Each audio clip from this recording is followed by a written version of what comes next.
vem, vai começar. Ai, cadê minha chupeta? Ah, toma, tá aqui. Inaabot ngayon ng tukso si Raymart Santiago kay Jeneline Mercado. Ito'y matapos na i-post ni Raymart sa kanyang social media ang kanilang kissing scene ni Jeneline sa teleseryeng Second Chances.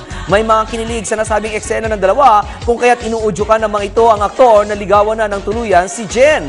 Bagay raw kasi ang dalawa at parehong single ngayon kung kaya't walang hahadlang kung sakaling magkagustuhan man ang mga ito.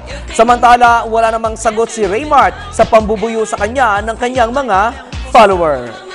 Bago ako magtapos, maraming salamat muna sa Perfume by Ken, Ellen's Aesthetic Center, Manila-based Service Apartments, Hair Shop Salon Robinson's Malate, Dental Focus, Vasquez Skin and Body Center, Makeup by Color Collection, Ivana, Fragrance, Tupperware Brands Philippines at Tupperware Philippines. At yan aking balita, ako naman si Attorney, ang inyong kaliga sa mundo ng showbiz.